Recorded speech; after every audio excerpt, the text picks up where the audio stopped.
Maya Robinson felt the weight of 3 long days pressing down on her shoulders as she guided her silver transport vehicle off the main highway and into the rest stop parking area. The sun was beginning its descent toward the horizon and cast long shadows across the cracked pavement. She had been driving for hours and her body ached for a break. The rest stop sat quiet and almost empty, except for 2 other vehicles parked near the entrance to the small building that housed restrooms and a food court. Maya pulled into a spot near the edge of the lot, where she could stretch her legs and maybe walk around for a few minutes before getting back on the road. She stepped out of her vehicle and felt the cool evening air wash over her face. It felt good after being trapped in the confined space of her transport for so long. Maya wore a dark jacket that concealed her military uniform underneath, and she preferred to travel without drawing attention to herself. As a lieutenant in the Interstellar Defense Corps, she had just completed a 3-day classified briefing session at Command Central, and all she wanted now was to get home to New Denver where her family waited for her. The rest stop seemed peaceful enough, but something felt off. Maya noticed 2 local police officers standing near their patrol car, which was parked at an angle that gave them a clear view of the entire parking area. One officer was tall and broad-shouldered with sandy brown hair, while the other was shorter with dark hair and a thin mustache. Both of them were watching her vehicle with an intensity that made her uncomfortable. She had learned over the years to trust her instincts, and right now those instincts were telling her that something was wrong. Maya walked toward the rest stop building and pushed through the glass doors. Inside, the air conditioning hit her like a wall of ice, but it was a welcome relief from the heat outside. She made her way to the small cafe counter and ordered a coffee and a sandwich from the tired-looking woman behind the register. The woman barely looked at her as she rang up the order, and Maya paid with her credit chip before moving to wait by the pickup counter. Through the windows, she could see the 2 officers still standing by their patrol car, and now they were both looking directly at her vehicle. The tall one said something to his partner and pointed toward her transport. Maya felt a knot form in her stomach. She had done nothing wrong, and her vehicle was registered properly with all the correct documentation. But she knew that sometimes that did not matter. She had heard stories from other officers about local police who liked to flex their authority, especially when they encountered someone they thought would not fight back. Her order came up and Maya grabbed the coffee and sandwich before heading back outside. As she walked toward her vehicle, she saw that the patrol car had moved and was now parked directly behind her transport, blocking her exit. Both officers stood near her vehicle, and the shorter one was walking around it slowly, as if inspecting every inch of the exterior. The tall officer saw her approaching, and his face split into a smile that did not reach his eyes. Maya stopped a few feet away from them and kept her voice calm and professional. She asked if there was a problem, and the tall officer, whose name tag read Pierce, introduced himself and his partner Morton. Pierce told her that they had received reports of suspicious activity in the area and needed to search her vehicle. Maya felt her jaw tighten, but she maintained her composure. She explained that she was Lieutenant Maya Robinson with the Interstellar Defense Corps and that she had proper identification and clearance. She told them there was no probable cause for a search. Pierce's friendly expression disappeared and his hand moved to rest on the weapon at his hip. He told her that they would determine what counted as probable cause and ordered her to step away from her vehicle. Maya knew her rights, and she knew that this was wrong. But she also knew that arguing with armed officers in the middle of nowhere was not smart. She took a step back and watched as Morton continued his inspection of her transport. Morton suddenly called out from behind her vehicle and held up a small metallic case that Maya had never seen before. He announced that he had found contraband technology and said it looked like unauthorized military equipment. Maya's blood went cold because she recognized the type of case he was holding. It was the kind used to transport restricted military items, and she would never carry something like that without proper authorization. She told them immediately that the case was not hers, and that she had never seen it before in her life. Pierce moved toward her quickly and grabbed her arm. He informed her that she was under arrest for possession of illegal military technology and suspicion of espionage. Morton produced a pair of restraints and secured them around Maya's wrists. The metal felt cold against her skin, and she could not believe what was happening. She demanded to contact her commanding officer immediately, but Pierce just shook his head and said she would get her phone. Call at the station. Then Pierce leaned in, close, and his voice dropped to barely above a whisper. He suggested that if she cooperated and if this all went away quietly, then things could work out better for everyone. He asked if she understood what he meant. Maya understood perfectly. They wanted money. They wanted her to pay them to make this fabricated charge disappear. But they had made a terrible mistake because Maya Robinson was not just any officer. She was one of the top military strategists in the entire Interstellar Defense Corps. As Morton led her toward the patrol car, Maya used her thumb to press a small button on her belt that was hidden beneath her jacket. The emergency beacon activated silently and sent an encoded signal directly to Command Central. The signal contained her identification code and her exact location, and it would trigger an immediate response from IDC headquarters. Pierce and Morton had no idea what they had just done. They had no idea that in less than 24 hours their entire world would come crashing down around them. They thought they had found an easy target, but they had actually just made the biggest mistake of their lives. The patrol car smelled like stale coffee and sweat as Maya sat in the back seat with her hands still bound by the restraints. Morton drove while Pierce sat in the passenger seat and occasionally glanced back at her through the metal grating that separated the front from the rear. Neither officer spoke during the 20-minute drive to the station, and Maya used the silence to think about what had just happened and what would happen next. She understood now that this was not random. Pierce and Morton had been watching the rest stop and waiting for someone like her. Someone traveling alone, someone who looked like they might have money or resources, someone they thought would be too afraid to fight back. They had probably done this before and gotten away with it. The planted evidence, the threat of serious charges, the quiet suggestion that payment could make it all disappear. It was a shakedown dressed up as law enforcement. What Pierce and Morton did not know was that Maya Robinson had spent the last 5 years designing defense strategies against an alien empire called the Kralon Collective. She had stared down enemy war fleets and calculated the odds of human survival in scenarios that would make most people lose sleep for months. 2 corrupt small-town cops trying to extort her for money barely registered as a threat compared to what she dealt with on a daily basis. The Riverside Junction police station was a small brick building that looked like it had been built decades ago and never updated. Morton pulled the patrol car into a parking spot near the back entrance and both officers got out. Pierce opened Maya's door and helped her out with a grip on her arm that was tighter than necessary. They led her through a side door and into a processing area where a desk sergeant sat, behind a counter looking bored. The sergeant was an older man with gray hair and a thick mustache who barely glanced up as they brought Maya in. Morton handed him some paperwork and explained that they had arrested her for possession of illegal military technology. The sergeant raised his eyebrows slightly but did not ask any questions. He just started typing information into his computer terminal, while Pierce removed Maya's restraints long enough to take her fingerprints and a photo. Maya remained silent through the entire process. She knew that anything she said could be used against her, and she also knew that help was already on the way. The emergency beacon she had activated would have reached Command Central within seconds, and Admiral Patricia Hayes would have received the alert immediately. Hayes was not just Maya's commanding officer. She was also someone who understood exactly how valuable Maya was to humanity's defense efforts. After processing, Maya was led down a narrow hallway to a holding cell. The cell was small and bare with just a metal bench attached to one wall and a toilet in the corner. Pierce removed her restraints and gave her that same cold smile. He told her to think carefully about her options and said that they could all walk away from this situation if she was smart about it. Then he closed the cell door with a clang that echoed down the hallway. Maya sat on the bench and took a deep breath. She had been in worse situations.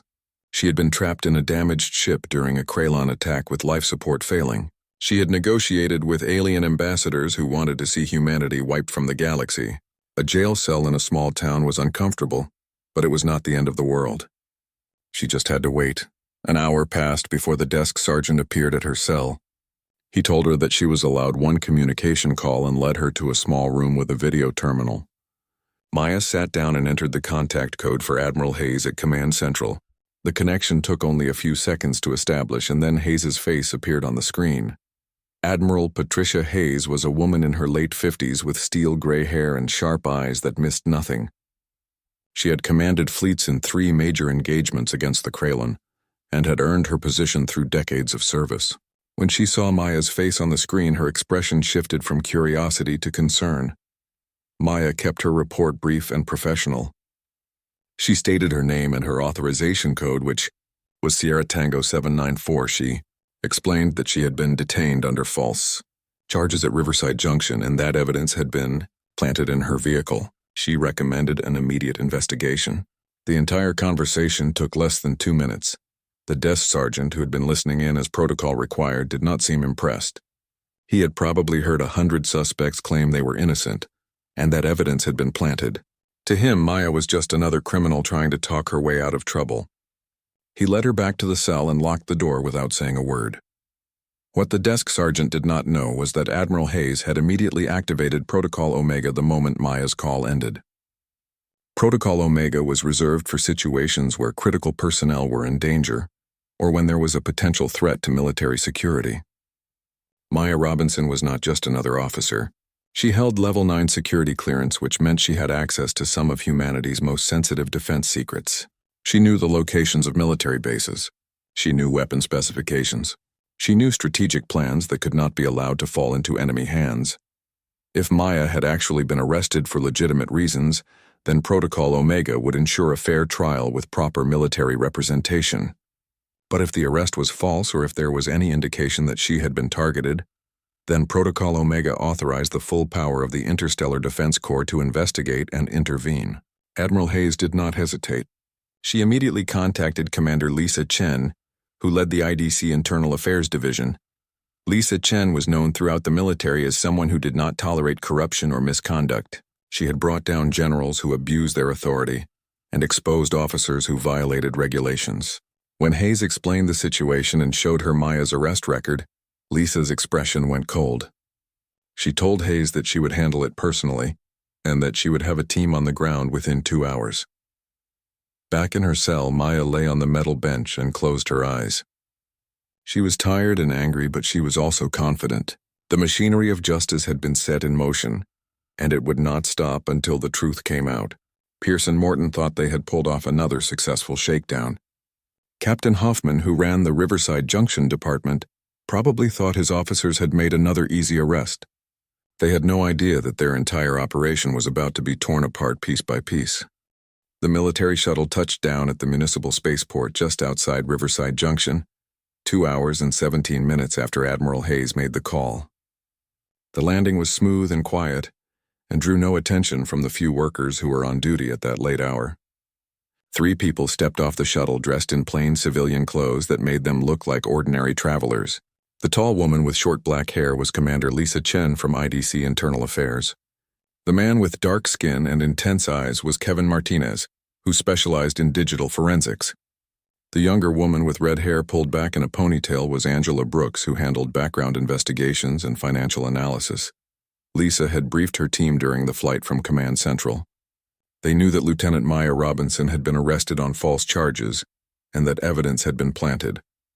They also knew that this was likely not an isolated incident.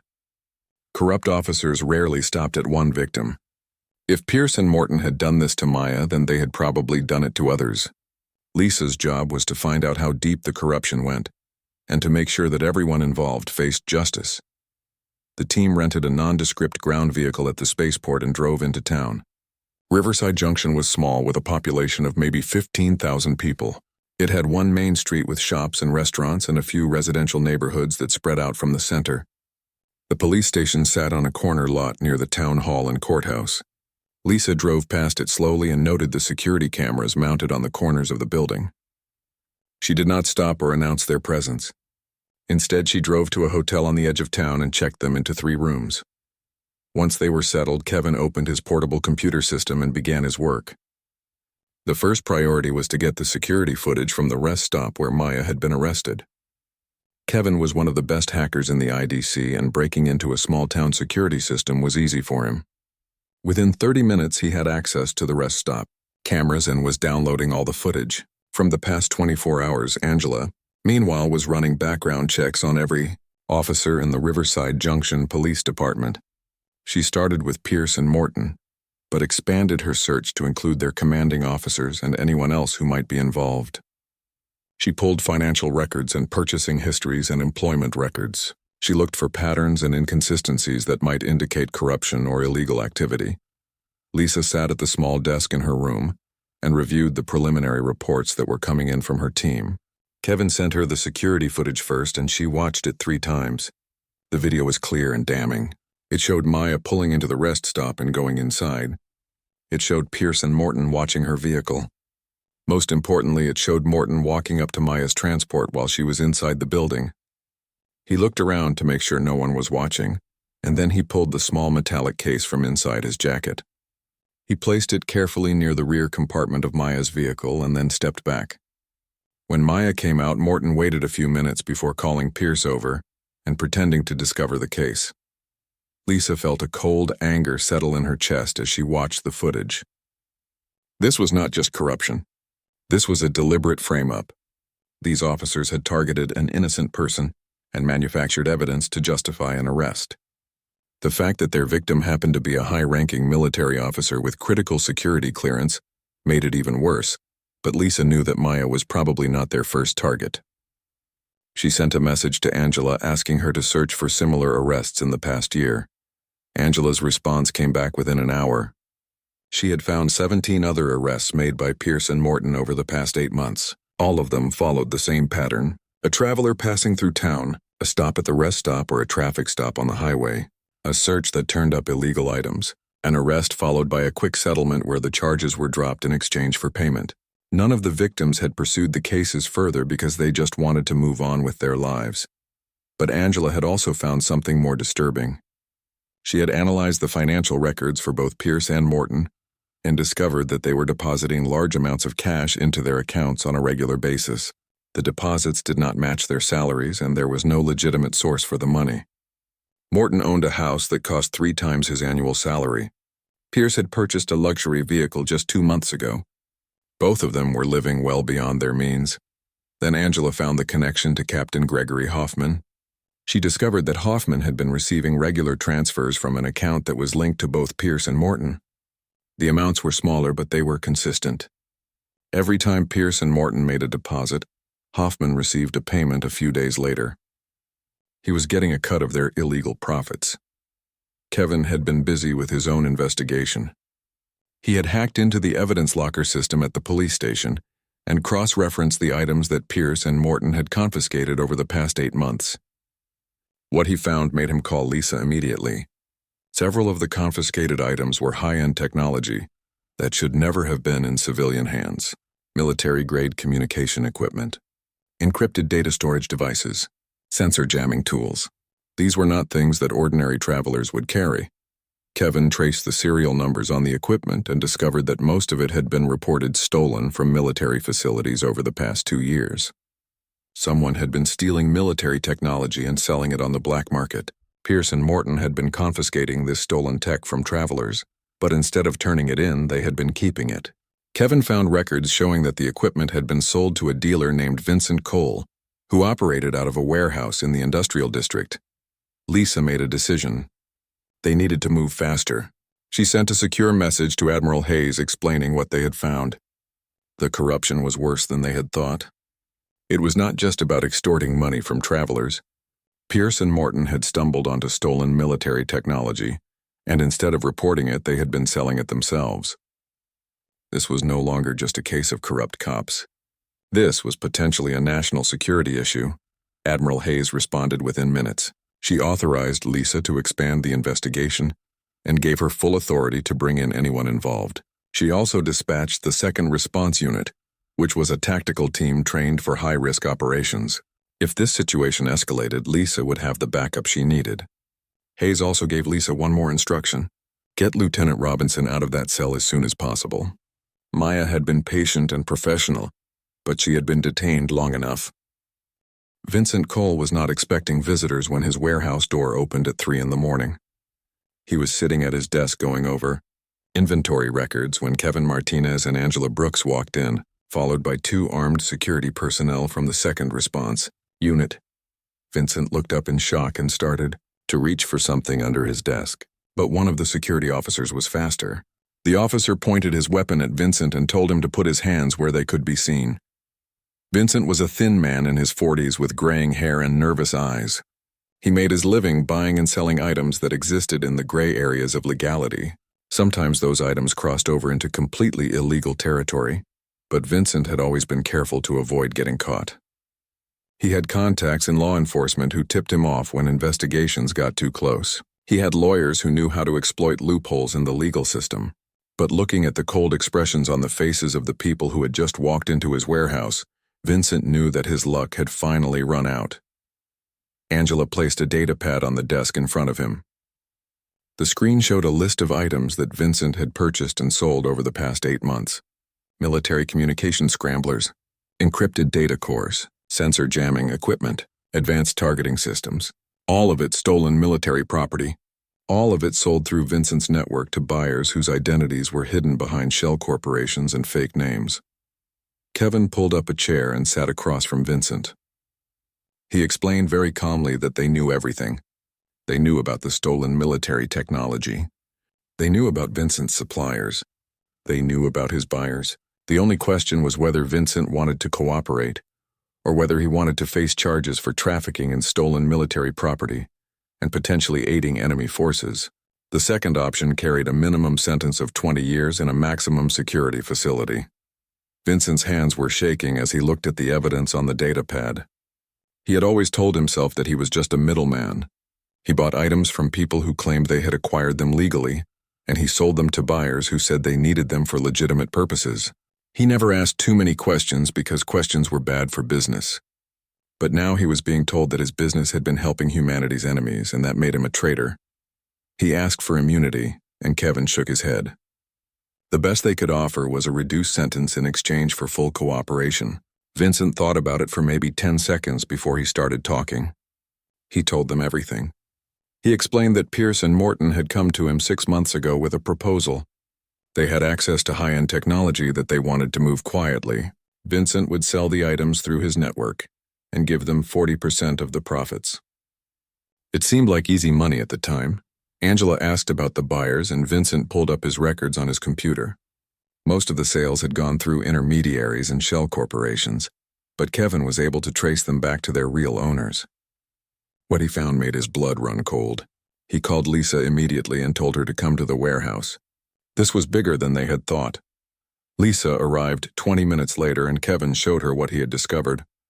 The buyers were agents of the Kralon Collective, the alien empire that had been humanity's enemy for the past decade, the same aliens that Maya Robinson had spent years fighting against.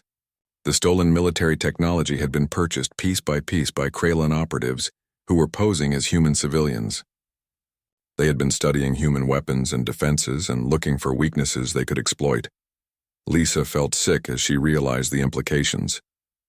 Pierce and Morton had been so focused on making easy money that they had never bothered to check who was buying the technology they were selling. They had been feeding intelligence directly to humanity's enemies without even knowing it. This was treason even if it was unintentional.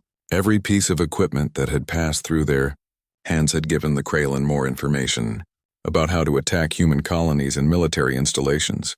She called Admiral Hayes again, and this time the conversation lasted nearly an hour. They discussed strategy and timing. They talked about how many people might be involved and how far the investigation needed to go. Hayes made it clear that this was now a top priority. The Kralon were already a serious threat, and the last thing humanity needed was corrupt officers accidentally giving them even more advantages. Hayes authorized a full tactical response. The 2nd Response Unit would move in at dawn and secure the Riverside Junction police station. Every officer in the department would be detained and questioned. Pierce Morton and Captain Hoffman would be arrested and charged with corruption evidence, tampering conspiracy, and unwitting collaboration with enemy forces. Anyone else who was involved would face similar charges. Lisa asked about Lieutenant Robinson, and Hayes told her to make that the first priority. Maya had now been detained for nearly 20 hours. She had been patient and professional, but she deserved to be released immediately. Hayes wanted Lisa to personally apologize to Maya and to make sure she understood that the IDC took care of its own. No officer should have to endure what Maya had gone through. Lisa spent the rest of the night coordinating with the tactical team. They went over the layout of the police station and identified every entrance and exit. They planned for multiple scenarios, including the possibility that some of the officers might resist arrest, They reviewed the evidence they had collected and made sure everything was properly documented. By the time the sun started to rise over Riverside Junction, everything was ready. At exactly 6 in the morning, military shuttles began descending on the small town. The residents who were awake early enough to see them watched in amazement as soldiers in IDC combat armor took up positions around the police station. Armored vehicles blocked every street leading to the building. Snipers positioned themselves on nearby rooftops. The entire operation took less than 5 minutes, and it was executed with precision that left no room for escape or resistance. Captain Hoffman was in his office drinking coffee when he heard the commotion outside. He walked to the window and saw the military presence surrounding his station. His first thought was that there had been some kind of terrorist attack or alien incursion. His second thought was that this had something to do with the woman they had arrested yesterday. That thought made his stomach drop, because if the military was here for her, then she was someone important. Someone who had powerful friends. Someone who could bring down his entire operation. Pierce and Morton were in the break room when they heard the announcement over the station intercom. All personnel were ordered to assemble in the main room immediately. Both officers exchanged nervous glances. They had been feeling uneasy since yesterday when they arrested that woman. She had been too calm, too confident. Like she knew something they did not. Now as they walked toward the main room, they realized that they had made a terrible mistake. Commander Lisa Chen walked through the front doors of the Riverside Junction police station at exactly 6:15 in the morning. She was flanked by 6 armed soldiers from the 2nd Response Unit, who moved with the disciplined efficiency of people who had trained for situations exactly like this. The desk sergeant, who had been on duty the night before, looked up from his computer terminal and his face went pale. He started to say something, but Lisa held up her identification before he could speak. She announced that she was Commander Lisa Chen from the Interstellar Defense Corps Internal Affairs Division, and that this facility was now under military jurisdiction. All personnel were ordered to stand down and assemble in the main room immediately. Her voice was clear and calm, but carried an authority that made it obvious she was not making a request. The desk sergeant nodded slowly and reached for the intercom button. Captain Gregory Hoffman came storming out of his office less than a minute later. He was a large man with a red face and thinning hair who was used to being the highest authority in this building. He demanded to know what was happening and who had authorized this intrusion. Lisa handed him a data pad without saying a word. Hoffman grabbed it and began reading the document. Displayed on the screen, the warrant had been issued under Section 7 of the Colonial Defense Act, which gave the military authority to investigate and detain anyone suspected of crimes that threatened humanity's security. The document listed multiple charges, including corruption, evidence tampering, conspiracy to commit fraud, and unwitting collaboration with enemy forces. Hoffman's name was at the top of the list, along with officers Danny Pierce and Kyle Morton and 3 other members of his department. Hoffman's face went from red to white as he read through the charges. He looked up at Lisa and told her that this was insane. They had arrested a woman for possession of illegal technology. That was not treason. Lisa's expression did not change. She explained that the woman they had arrested was Lieutenant Maya Robinson, who was one of humanity's top military strategists with Level 9 security clearance. The evidence they had planted was traced back to a black market dealer who had been selling stolen military technology to Kralin Collective agents. Their corruption scheme had inadvertently become a pipeline for enemy intelligence gathering. Lisa nodded to her soldiers, and they moved forward to take Hoffman into custody.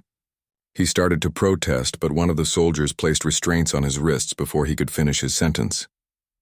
Pierce and Morton were already being escorted into the main room by other members of the tactical team. Both officers looked terrified as they realized how serious this situation had become. Morton's hands were shaking, and Pierce kept trying to explain that they had not meant for any of this to happen. The other officers who had assembled in the main room watched in shock as their captain and 2 of their colleagues were restrained. Most of them had no idea what Pierce and Morton had been doing. They had noticed that both officers seemed to have more money than they should, but they had assumed it was from investments or family wealth. They had never imagined that their colleagues were running an extortion scheme that had somehow connected them to alien enemies. Lisa addressed the assembled officers and explained that a full investigation would be conducted. Anyone who was not involved in criminal activity had nothing to fear, but anyone who had knowledge of corruption, or illegal actions and failed to report it would face consequences. She told them that investigators would be interviewing each of them individually over the next several hours. In the meantime, the station was under military control, and no one was to leave the building without authorization. Then Lisa turned and walked down the hallway toward the holding cells. She knew exactly where Maya Robinson was, because she had reviewed the facility layout during her planning session. 2 soldiers followed her as she made her way through the narrow corridor. She stopped in front of the cell door and looked through the small window. Maya was sitting on the metal bench with her back straight and her hands folded in her lap. Even after nearly 24 hours in a jail cell, she maintained the bearing of a military officer. Lisa unlocked the door and stepped inside.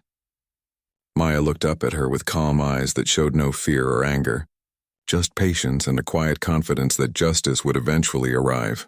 Lisa introduced herself and explained that she was from IDC Internal Affairs. She told Maya that she was free to go and that transportation had been arranged to take her home to New Denver. She also delivered a personal apology on behalf of the Interstellar Defense Corps and Admiral Hayes. Maya stood up and straightened her jacket.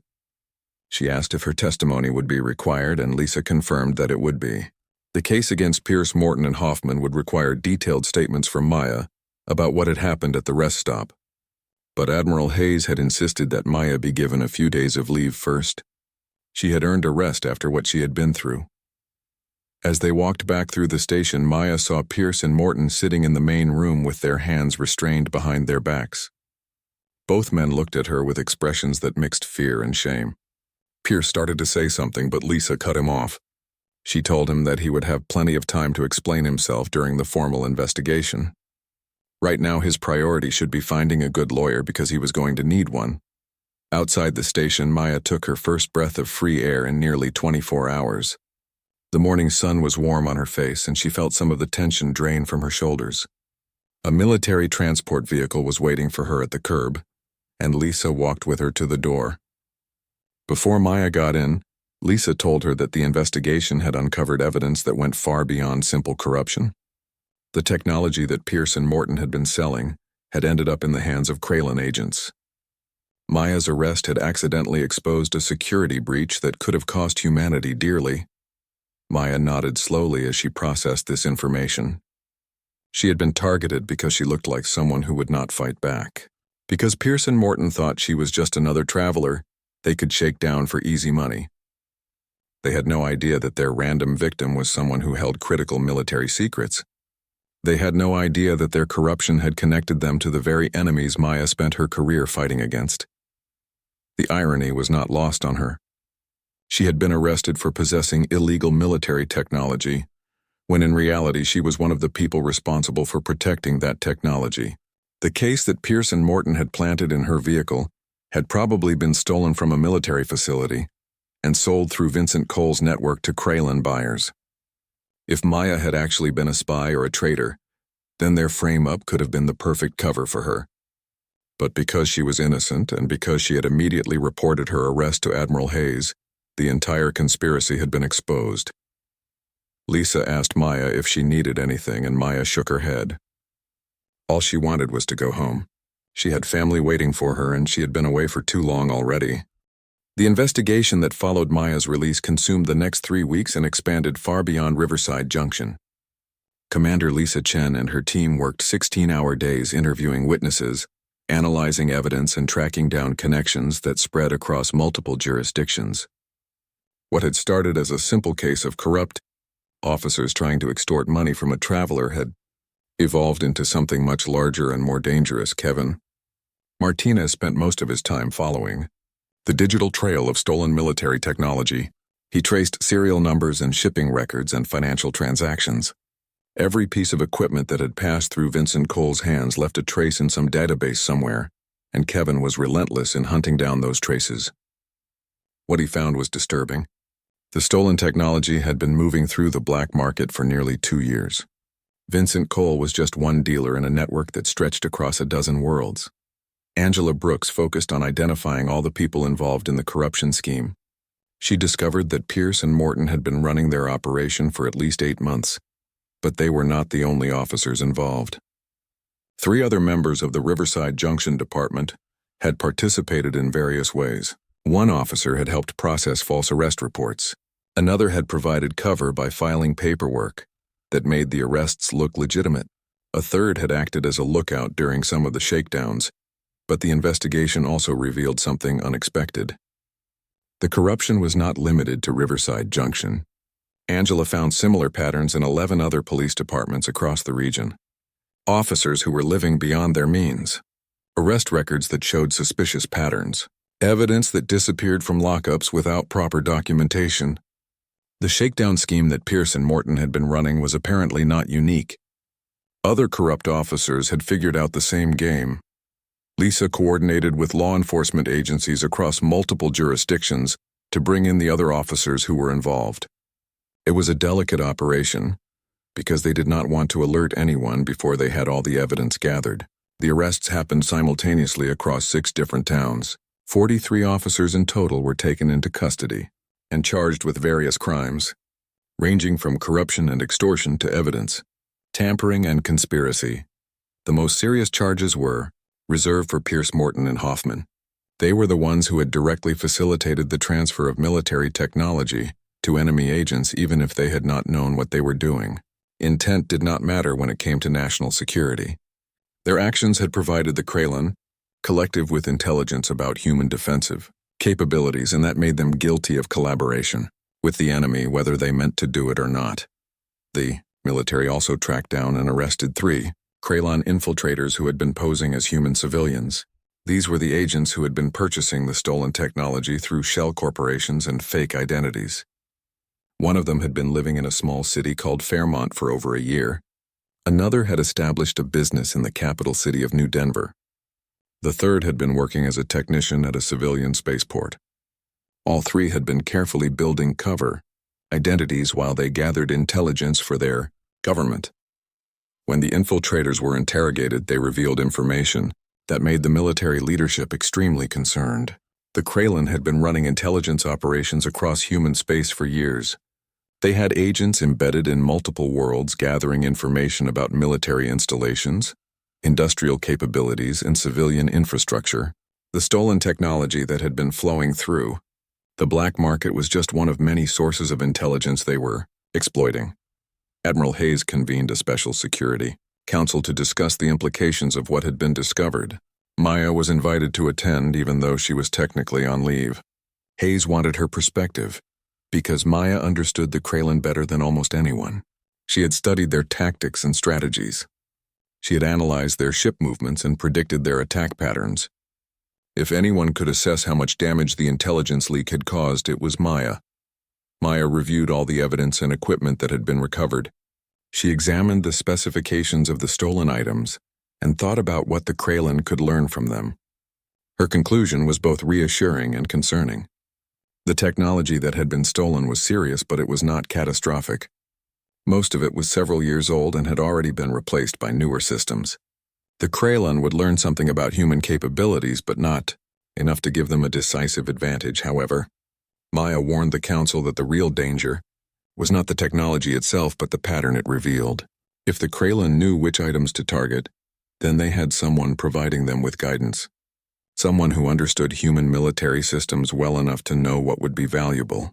That suggested there might be another leak somewhere. Someone with higher-level access who was actively working with the Kralin rather than just accidentally helping them. This possibility led to an even more intensive investigation. Intelligence analysts began reviewing access logs and communication records. They looked for patterns that might indicate someone was passing information to enemy agents. They examined every person who had high-level security clearance. It was a massive undertaking that would take months to complete, but it was necessary. The alternative was to assume that humanity's defenses were secure when they might actually be compromised. While the investigation continued, the legal process moved forward for the officers who had been arrested. The military justice system moved faster than civilian courts, especially when national security was involved. The trial of Pierce, Morton, and Hoffman was scheduled to begin just 4 weeks after their arrest. All 3 men were being held in a military detention facility. While they waited for their day in court, Pierce had tried to hire a private lawyer, but quickly realized that no amount of legal expertise was going to overcome the evidence against him. The security footage from the rest stop clearly showed him and Morton framing Maya. The financial records proved they had been running the shakedown scheme for months. The testimony from Vincent Cole connected them directly to the stolen military technology. And the presence of Kralon agents among the buyers made the case airtight. Morton had a complete breakdown during his detention. He spent hours talking to military psychologists trying to understand how his life had fallen apart so quickly.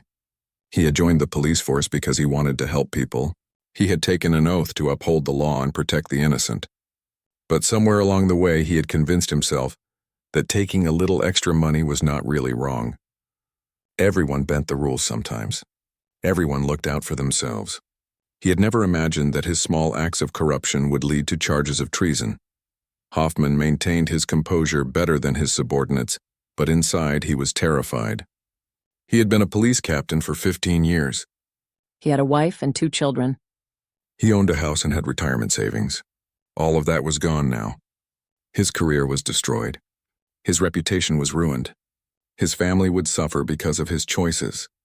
He tried to convince himself that he had not known what Pierce and Morton were really doing, but the evidence showed that he had been receiving payments from them for months. He had known something illegal was happening, and he had chosen to ignore it because the money was too good.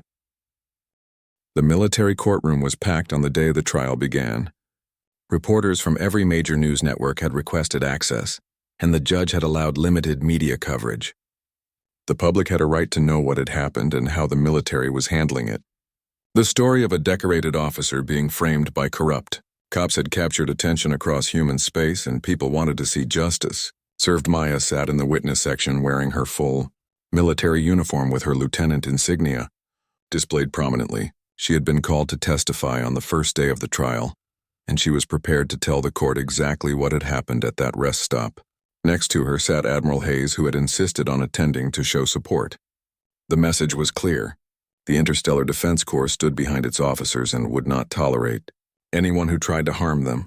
The prosecution team was led by Captain Jennifer Cole, who was one of the military's most experienced trial lawyers. She had built her career prosecuting cases of corruption and misconduct, and she had a reputation for being thorough and relentless. Captain Cole opened the trial with a statement that laid out the charges against Pierce, Morton, and Hoffman. She explained how their corruption scheme had started small with shakedowns and extortion, but had evolved into something far more dangerous when they began trafficking in stolen military technology. The defense lawyers tried to argue that their clients had not known they were helping enemy agents. Pierce and Morton had thought they were just selling equipment to regular buyers. They had no way of knowing that some of those buyers were Kralon infiltrators, but Captain Cole was ready for this argument. She pointed out that it did not matter whether they knew or not. The law was clear. Anyone who handled stolen military property without reporting it was guilty of a crime. Anyone whose actions resulted in intelligence being passed to enemy forces was guilty of collaboration regardless of intent. Maya was called to testify on the second day of the trial. She walked to the witness stand with steady steps and placed her hand on the datapad to affirm that her testimony would be truthful. Captain Cole asked her to describe what had happened at the rest stop, and Maya recounted the events in clear detail. She explained how she had stopped for coffee and a sandwich, how she had noticed Pierce and Morton watching her vehicle, how Morton had planted the case while she was inside the building, how they had arrested her, and then suggested that payment could make the charges disappear. The defense lawyers tried to challenge Maya's testimony during cross-examination. They suggested that maybe she had been mistaken. Maybe the case had actually been in her vehicle and she had forgotten about it. Maybe the officers had legitimate concerns about her behavior. But Maya remained calm and consistent. She pointed out that the security footage supported her account completely. The video clearly showed Morton planting the evidence, and there was no way to dispute that. When the defense lawyer suggested that Maya might have a personal vendetta against his clients, Maya gave him a look that could have frozen water. She told him that she had never met Pierce or Morton before that day. She had no reason to lie about what happened. She was simply telling the truth, and if the truth made his clients look bad, then perhaps they should have thought about that before they decided to frame an innocent person. The courtroom was silent after Maya finished her testimony. Even the defense lawyers seemed to realize that their case was hopeless. The evidence was overwhelming and their clients had no credible defense. Captain Cole called several more witnesses over the following days. Kevin Martinez testified about the digital evidence he had found. Angela Brooks explained the financial records that proved the corruption scheme. Vincent Cole appeared and confirmed that Pierce and Morton had been selling him stolen military technology. The most dramatic moment of the trial came when one of the captured Kralin infiltrators was brought in to testify. The alien wore restraints and was flanked by armed guards. Its appearance caused a stir in the courtroom because most humans had never seen a Kralin up close. The creature stood nearly 7 feet tall with gray skin and large dark eyes. It moved with a fluid grace that was unsettling to watch. Through a translator, the Kralin explained that it had been sent to human space 2 years ago with orders to gather intelligence about military capabilities. It had established a cover identity as a human businessman and had begun purchasing technology through black market channels. When asked about Pierce and Morton, the Kralin confirmed that it had bought several items that had come through their network. It described the equipment in detail and explained how that information had been transmitted back to the Kralin collective. The defense lawyers objected to the Kralin's testimony, arguing that it was not a reliable witness, but the judge overruled them. The Kralin had no reason to lie. It had already been captured and was facing its own charges. Its testimony simply confirmed what the other evidence had already shown. Pierce and Morton had been selling military technology to enemy agents whether they knew it or not. After 2 weeks of testimony, the trial moved to closing arguments. Captain Cole summarized the case against the defendants with precision. She reminded the court that these men had been sworn officers who had taken oaths to uphold the law and protect the public. Instead, they had used their positions to exploit innocent people. They had manufactured evidence and made false arrests. They had extorted money from travelers who just wanted to go home. And worst of all, they had trafficked in stolen military technology that ended up in the hands of humanity's enemies. The defense lawyers made their closing arguments, but they had little to work with. They asked for mercy and suggested that their clients had made mistakes but were not evil men. They pointed out that Pierce and Morton had families who would suffer if they were given harsh sentences. But their words rang hollow in the face of the evidence that had been presented. The judge was a stern woman named Rachel Diaz, who had served in the military for 30 years before being appointed to the bench. She had seen combat against the Kralin and had lost friends to enemy attacks. When she delivered her verdict, there was no sympathy in her voice. She found Pierce, Morton, and Hoffman guilty on all charges. Then she announced the sentences. Captain Gregory Hoffman was sentenced to 30 years in a maximum security military prison. He would serve his entire sentence with no possibility of early release. Officer Danny Pierce received 25 years. Officer Kyle Morton also received 25 years. All 3 men would be stripped of their pensions and their law enforcement credentials would be permanently revoked. They would spend the rest of their productive lives behind bars paying for the crimes they had committed. The other officers who had been involved in the corruption scheme received lighter sentences, ranging from 5 to 15 years depending on their level of participation. Those who had cooperated with the investigation and provided testimony received reduced sentences. Those who had tried to obstruct the investigation or lie about their involvement received the maximum penalties. 3 months after the trial ended, Maya Robinson stood on the observation deck of IDC headquarters looking out at the stars. The view from this high up was spectacular. She could see the curve of the planet below and the darkness of space beyond. Somewhere out there among those distant stars, the Kralin Collective was planning its next move against humanity. But today Maya was not thinking about military strategy or defense plans. She was thinking about how much had changed since that afternoon at the rest stop. Admiral Patricia Hayes walked onto the observation deck carrying 2 cups of coffee. She handed one to Maya and stood beside her looking out at the same view. For a moment neither woman spoke. They just enjoyed the quiet and the coffee, and the sense of peace that came from knowing justice had been served. Hayes asked Maya how she was doing, and Maya admitted that it had been difficult at first. The experience of being arrested and thrown in a cell had shaken her more than she wanted to admit. She kept thinking about all the other people who had been targeted by Pierce and Morton. People who did not have the resources or connections to fight back. People who had just paid the bribe and moved on because they could not afford to do anything else. It made her angry to think about how many victims there had been. But Maya also said that she was proud of what had come from her arrest. The investigation had exposed a network of corruption that had been operating for years. Dozens of corrupt officers had been removed from their positions. The black market pipeline that had been feeding intelligence to the Kralin had been shut down. And perhaps most importantly, the military had implemented new oversight protocols to prevent this kind of thing from happening again. Hayes agreed that good had come from a bad situation.